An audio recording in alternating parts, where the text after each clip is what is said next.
சபையில் வீற்றிருக்கும் அனைவருக்கும் என் மனமார்ந்த நமஸ்காரங்கள்.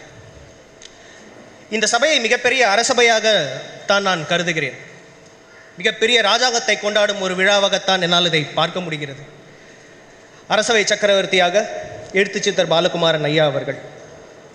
நான் அவரை முழுவதுமாக தந்தையாக பார்த்தது வெறும் 16 வயது வரை மட்டும்தான். அதன் பிறகு அவரது புத்தகங்களை நான் படிக்க ஆரம்பித்து விட்டேன். மதிப்புக்குரிய மனிதனாக, வழிகாட்டியாக, மிகப்பெரிய எழுத்தாளனாக, இப்பொழுது குருவாகவும் அவரை பார்க்கிறேன். இங்கே கூடியிருக்கும் ஜாம்பவான்களை பார்க்கும் பொழுதே தெரிகிறது அப்பா சேர்த்து வைத்திருப்பது மிகப்பெரிய அன்பு சாம்ராஜ்யம் என்று.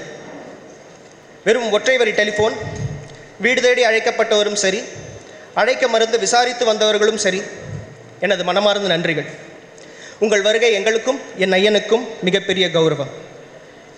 வெறும் 12 மணி வாழ்த்தும் முத்தங்களும் கட்டிப்பிடிப்புகளும் பரிசளிக்க முடிந்த எனக்கு இவ்வளவு பெரிய விழா எடுக்க உதவியாக இருந்த அம்மா கமலா பாலகுமாரன், சாந்தா பாலகுமாரன், ஸ்ரீகௌரி கணேஷ், ஆகாஷ், சுகன்யா, அயான் மற்றும் மிக முக்கியமாக மயிலை யோகிராம் சுரத்குமார் சத்சங்கனத்திற்கும் என் நெஞ்சார்ந்த நன்றிகள்.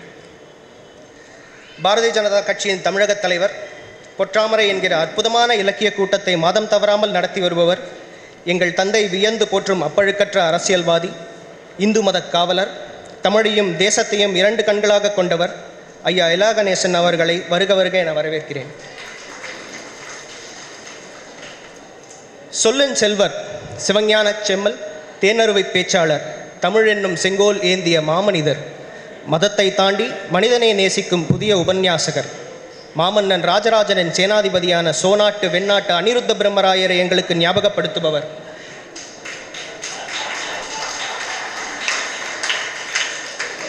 சுகி சிவமையாவை வேதவித்தாக கருதி நெடுஞ்சான்கீழாக நமஸ்கரித்து வரவேற்கிறேன். தீயொளிர் சரஸ்வதி, இலக்கிய பூங்கொடி, கம்பனை பாடும் பசுங்கிளி, வறண்ட தமிழ்பாலை நீலப்பூங்குயில், எனக்கு தமக்கை போன்றவர், சாலமன் பாப்பையா அவர்களின் பட்டறையில் தயாரான கூறிய வாழ், vice president of City Union Bank, 2 குழந்தைகளுக்கு தாய், அனைவரையும் அசரடித்து யோசிக்க வைக்கும் பேச்சாளர் பாரதி பாஸ்கர் அவர்களை வரவேற்கிறேன். என் தகப்பனும் ஞானகுருவும் நண்பனும் இலக்கிய சிங்கமுமான எங்கள் வீட்டு முதிர் பெரும் கிழவரை துரோணாச்சாரியாரை அன்புடன் காதலுடன் வணங்கி வரவேற்கிறேன்.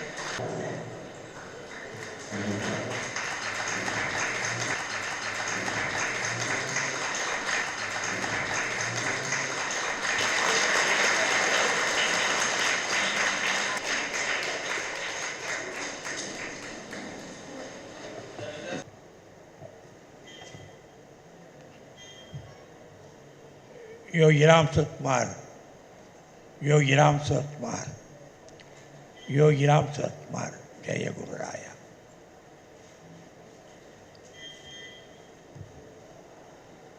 எங்கள் குடும்ப நண்பர், எங்கள் குடும்பத்தின் பாதுகாவலர், எங்களுக்கு தெரிந்த ஒரே அரசியல்வாதி, பொற்றாமரை என்ற இலக்கிய கூட்டத்தின் பெருமையோடு நடாத்தி கொண்டிருக்கின்றார்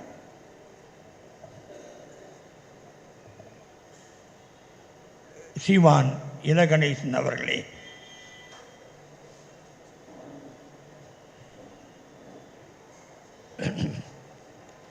நான் மிகவும் நேசிக்கின்ற பேச்சாளர், என் மனதுக்கு இதமான ஆன்மீகவாதி, சொல்வன்மை மட்டுமல்லாது செயலிலும் தெளிவிருக்கின்ற ஒரு அற்புதமான மனிதர், இந்து மதத்தின் ஆணிவேரை அசைத்து எதிரே இருக்கிறவர்களுக்கு ஊட்டி கொடுக்கின்ற அந்த அற்புதமான மனிதர் சுகிசிவம் அவர்களே, எனது மகளை போன்ற தீயுளிர் சரஸ்வதி, இலக்கிய பூங்கொடி, எங்கள் வீட்டின் நேசத்திற்குரிய அற்புதமான பேச்சாளி பட்டிமன்றத்து பூங்குயில் பாரதி பாஸ்கர் அவர்களே, மணியன் செல்வன் அவர்களே, ஜோதிடர் வித்யாதரன் அவர்களே, பட்டுக்கோட்டை பிரபாகர் அவர்களே, லேனா தமிழ்வாணன் அவர்களே, சுபா அவர்களே, என் அருமை நண்பர் மாறன் அவர்களே,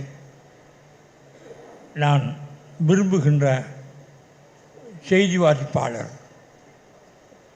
பாண்டே அவர்களே, எங்கள் குடும்ப ஜோதிடர் நண்பர் செல்வி அவர்களே, சிறகு ரவிச்சந்திரன் அவர்களே, என்னுடைய சம்பந்தி ராமகிருஷ்ணன் அவர்களே, இன்னொரு சம்பந்தியான பாபு அவர்களே, இந்த மலரை அற்புதமாக தயாரித்த கிருஷ்ணமூர்த்தி அவர்களே, இந்த விழாவை தன் தோளில் சுமந்து மிகச்சிறப்பாக நடத்தி கொண்டிருக்கின்ற என் மனைவி சாந்தா அவர்களே, என்னிலிருந்து சற்றும் பிரியாத என் முதல் மனைவி கமலா அவர்களே, என் அருமை மகள்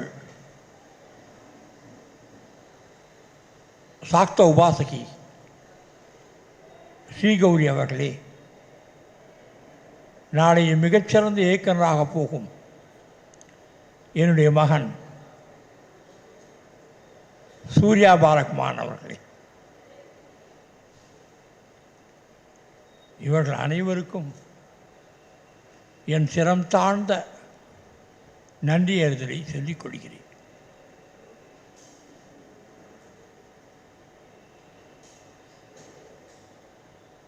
இந்த பேச்சுக்கள் என்னை உற்சாகமூட்டுகின்றன. ஒரு விழா நடத்தி கொள்ள வெட்கமாகத்தான் இருக்கிறது. இன்னமும் இதில் என்ன விளையும் என்ற ஒரு பயம் இருந்தது. ஆனால் சுகி சிவம் பாரதி பாஸ்கர் அவர்களுடைய பேச்சை கேட்டபோது இன்னும் எங்கு பயணிக்க வேண்டும் என்று ஒரு தெளிவும் உத்வேகமும் வந்திருக்கிறது. முதல்ல ஒரு குரங்கு அது பிடிக்கலன்னு சொல்லிட்டு, அடுத்து இன்னொரு அழகான குரங்கு அது பிடிக்கலன்னு சொல்லிட்டு, அப்போ என்ன பண்ணலாம்? எது தன்னுடைய வேலையோ எது தன்னுடைய சிறப்போ அதை வளர்த்து கொள்ள வேண்டும். காதலை புறக்கணித்து விட்டு தன்னுடைய வேலையில் முழு மனதாக ஈடுபட வேண்டும். அப்படி ஈடுபட்டால் ஒன்றுக்கு 15 காதலாக திரும்பி வரும். அந்த குரங்கு வேறு யாரும் இல்லை, இந்த குரங்கு தான். புறக்கணிக்கப்பட்டதாலேயே வெறுக்கப்பட்டதாலேயே இவன் சரியில்லை என்று பட்டம் சூட்டப்பட்டதாலேயே இவன் பீன்ஸ் நறுக்கத்தான் நாயக்கு என்று சொன்னதாலேயே பாலகுமாரன் உச்சகட்டமாக ஜாங்கிரி புரிவான், அடுப்படி ஆள் தவிர இவனுக்கு வேறு ஒன்றும் வராது என்று என் தந்தை ஆசீர்வதித்ததாலேயே நான் இந்த மேடையிலே 275 நாவல்கள் எழுதின ஒரு நாவலாசிரியராக.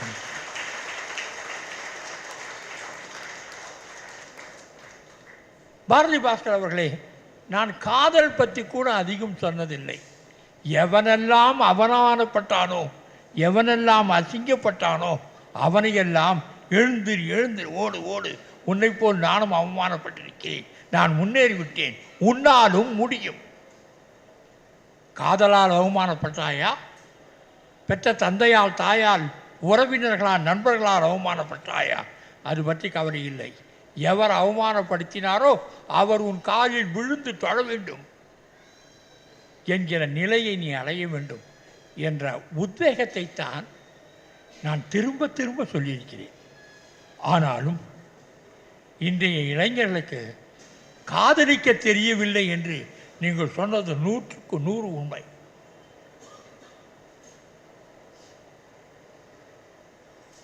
கொஞ்சம் படிச்சுன்னு ட்ரெஸ்ஸு போட்டு கொஞ்சம் விம்மர ஒரு உடம்பாக இருந்தாக்கா இவனுக்கு லவ் வந்து தொலைகிறது. காதல் என்பது உடம்பு அல்ல, அந்த பெண்ணுடைய சிகப்போ திரிப்போ அல்ல. எங்கள் வீட்டுக்கு இந்த பொண்ணு வந்து உட்காந்தா எப்படி இருக்கும் என்ற ஏக்கம் அல்ல.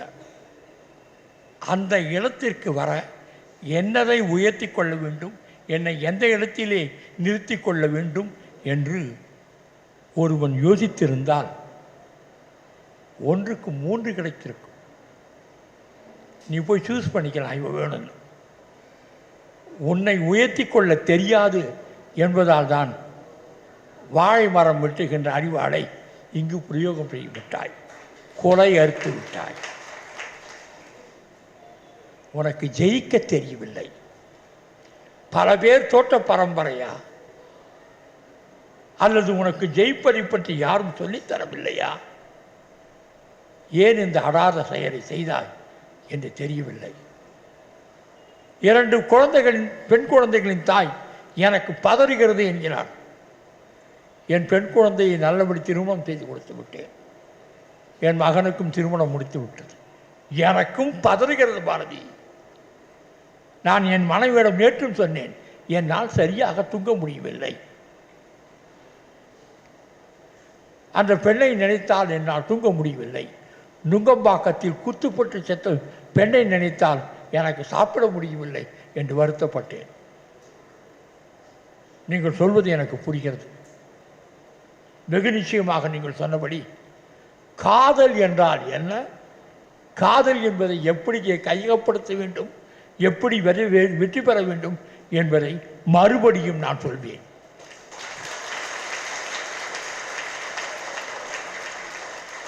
ஏனென்றால் ஆன்மீகம் வேறு, காதல் வேறு அல்ல. காதலின் உச்சம் ஆன்மீகம், ஆன்மீகத்தினுடைய கனிவு காதல். நல்ல ஆன்மீகம் அடைந்த மனது காதலை மிக அழகாக கையாளும். நன்றாக காதலிக்க தெரிந்தவன் இறைவனை எளிதாக நேசிப்பான். இது இரண்டும் மிக மெல்லிய சுவரால் தடுக்கப்பட்டிருக்கிறது. இந்த பக்கத்திலேருந்து அந்த பக்கம் குதிக்கலாம், அந்த பக்கத்திலேருந்து இந்த பக்கம் குதிக்கலாம். ஐயா சுகீசவம் அவர்களுடைய பேச்சு அற்புதமாக அமைந்தது. நான் என்ன நினைத்து கொண்டிருக்கிறேனோ, என்ன திட்டமிட்டு கொண்டிருக்கிறோனோ அதை அவன் செய்யும்படி வற்புறுத்தி இருக்கிறார்.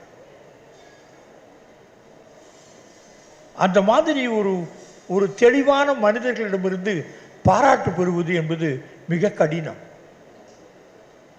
சுகிசிவம் கொஞ்சம் இடது பக்கமாக திரும்பினார்னா நான் எடி பேயடி விடும்.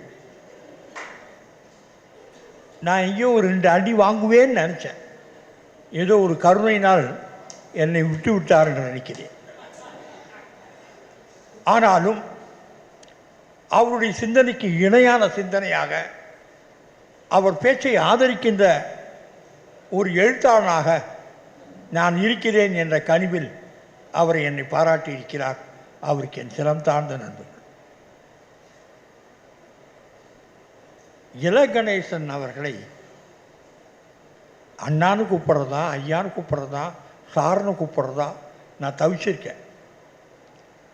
ஆனால் இலகணேசன் அதையெல்லாம் புறக்கணித்து விட்டு எனக்கு மிகப்பெரிய மரியாதையை, ஒரு சத்புருஷன் என்கிற மரியாதையை இடையராது கொடுத்து கொண்டிருப்பார்.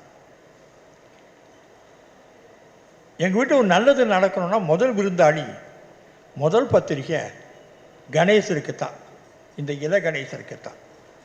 பிள்ளையார் சொல்லி போட்ட மாதிரி இவர்கிட்டேருந்து தான் நாங்கள் ஆரம்பிப்போம். இவரும் இவர் குடும்பத்தினரும் எங்களை மிக அன்பாக நேசிக்கிறார்கள். ஆமாம், அப்படி போய் கருங்கல்லாம் தடவி பார்த்தாதான், கட்டடமாக உள்ளே நுழைஞ்சு பார்த்தாதான், மத்தியானம் சாப்பாடு காத்தால் டிஃபன் ரெண்டுத்தையும் பெரிய கோயிலுக்கு எடுத்துகிட்டு போய் சாப்பிட்டாதான் நாவல் எழுத முடியும். வெறும்னே கனிமரா லைப்ரரியில் படிச்சுட்டு நாவல் எழுத முடியாது. வர்ணனைகள்னு நான் ஆரம்பித்தேனாக்கா தமிழ்நாடு தாங்காது. அவர்லாம் பார்க்காத வர்ணிக்கிறார், நான் பார்த்துட்டு வர்ணிக்கிறவன். ஆனால் இப்படி எழுதக்கூடாது என்று அவர் எழுதியதை பார்த்ததும் நான் புரிந்து கொண்டேன். பேர் சொல்லக்கூடாது அவர் சொன்ன மாதிரி. அது வல்ல சரித்திரம். இப்பொழுது மகாபாரதம் வெளியாகி இருக்கிறது. தயவு செய்து வாங்கி படியுங்கள். மகாபாரதம் என்பது ஒரு நீதி நூல். தர்மத்தை சொல்ல வந்தது. அங்கு அந்த இடத்தினுடைய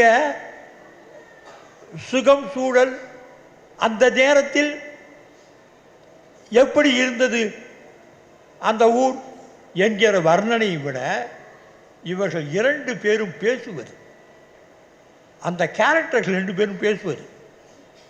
என்ன நினச்சிருந்திக்க?